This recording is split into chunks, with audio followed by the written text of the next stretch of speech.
കായംകുളം നഗരസഭ 1-ാം വാർഡിലെ കുടുംബശ്രീ അയൽക്കൂട്ടങ്ങളുടെയും വാർഡ് ഓണാഘോഷ സമിതിയുടെയും സംയുക്ത ആഭിമുഖ്യത്തിൽ ഒന്നാവണമെന്ന പ്രമേയം ഉയർത്തി ഓണസംഗമം സംഘടിപ്പിച്ചു. കുട്ടികളുടെയും മുതിർന്നവരുടെയും വിവിധ ഇനങ്ങളിലെ കലാകായിക മത്സരങ്ങളും ഓണപ്പാട്ടുകളും തിരുവാതിരയും കൈകൊട്ടിക്കളികളും വേദിയിൽ അരങ്ങേറി.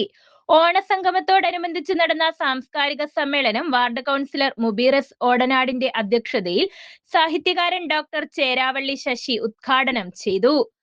ഒരു പരസ്യമുണ്ടായിരുന്നു, ലൈബോയ് എവിടെയുണ്ടോ അവിടെ ആരോഗ്യവുമുണ്ട്. നിങ്ങൾ പലരും കേട്ട് കാണും ആ ഒരു പരസ്യ വാചകം എന്നുള്ളത്. അതുപോലെ എവിടെ മലയാളി ഉണ്ടോ അവിടെ എല്ലാം ഓണം ആഘോഷിക്കുന്നു എന്നുള്ളതാണ് ഒരു സത്യം.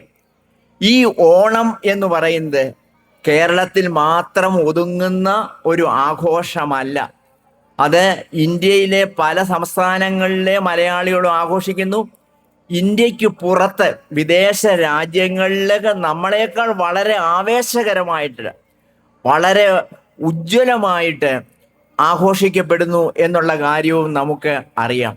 കാരണം ഓണം എന്ന് പറയുന്നത് ഒരു പ്രത്യേക മതത്തിൻ്റെ, അത് റംസാൻ പോലെയോ അല്ലെങ്കിൽ അത് ക്രിസ്മസ് പോലെയോ ഒരു പ്രത്യേക സമുദായത്തിൻ്റെയോ മതത്തിൻ്റെയോ മാത്രം ഉത്സവമല്ല, ആവേശകരമായ ഒരു ഫെസ്റ്റിവൽ അല്ല എന്നോർക്കുക.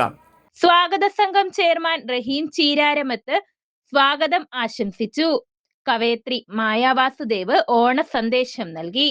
മാധ്യമപ്രവർത്തകൻ വൈ ഇർഷാദ് പ്രതിഭകൾക്ക് ആദരവ് നൽകി. അനീമ, സജീർ ജലാൽ തുണ്ടിൽ, എം കെ ഹമീദ് വീട്ടിലയ്യത്ത് തുടങ്ങിയവർ പ്രസംഗിച്ചു.